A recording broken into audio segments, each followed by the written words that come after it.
Twitter's name and blue bird logo are no more. Moving forward, the platform will be called X.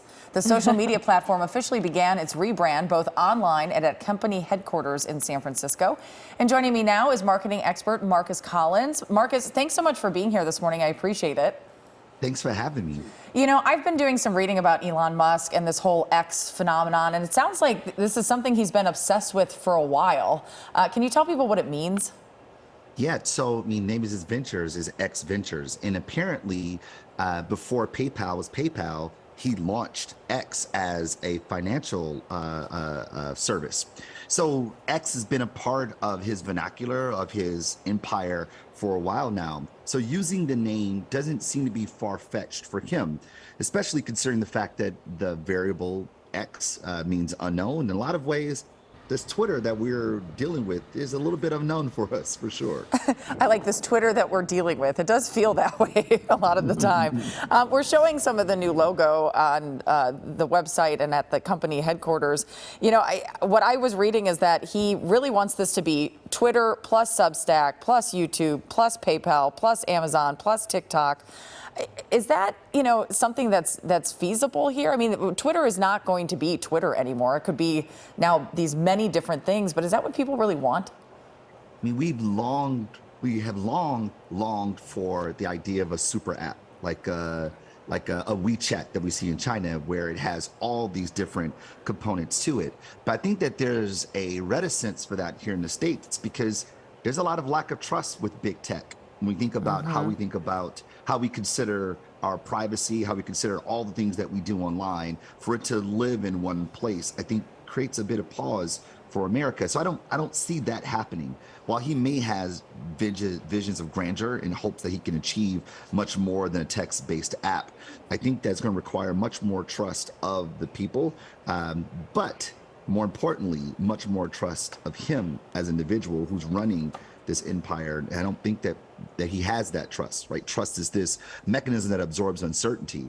And there's so much uncertainty when it comes to him that I don't think that many people are going to trust Elon Musk to be over all those things that are part of our lives. Well, it makes me wonder, too, beyond just the trust issue. You know, you saw Facebook change its name to Meta. They recently launched Threads under Instagram. And it is, I think, in theory, nice to have everything in one place. But I don't know. We're so used to going to multiple locations. I don't know that everyone will get on board with this idea. Sure. I mean, there's some consumer behavioral adoption that needs to happen, but we've seen these platforms extend beyond their primary use, right? Think about Facebook Connect almost a decade ago. Facebook was typically just a place where we'd go to engage with our social networks. But then Facebook Connect allowed a means for us to log into other places across the web using our credentials. So we gave trust. We gave liberty to Facebook to do those things. I just don't know if Twitter, now X, and Elon Musk has that level of trust from us. I mean, I wouldn't even call this thing a rebrand as much as it is a diversion. Right? Twitter's had a tough couple of months. That's true. From its acquisition to Threads to Spill. And this changing of the name doesn't really change what the brand means in our minds. And therefore, I don't think it's going to really change the way that we engage with it. Well, you know, I was reading, too, he says he feels it can transform journalism by offering an alternative to subscription models where people can just make easy payments for whatever strikes their fancy.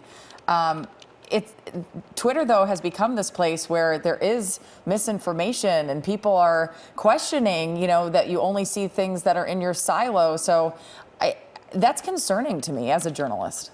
That's right. The journalistic integrity of the platform has been lost, especially when you start to roll back sanctions under the guise of free speech. You saw hate speech rocket in usage on the platform, such that people who aren't of the hegemony, people of marginalized communities, people of color, don't feel safe. And therefore, they find refuge other places like Spill, for instance. And you got Threads, where our social networks are already there. The network effects from Threads that pulls from Instagram creates just a better haven for us to find community. And then the journalistic integrity that Twitter once had, however you describe it, has definitely been lost in many ways. Now you've given me something else to look up, Spill. I hadn't heard of that one yet. Marcus, thanks so much for joining us. We really appreciate you being here to break this down for us. And you can find more information by going to kcalnews.com, clicking Seen on TV.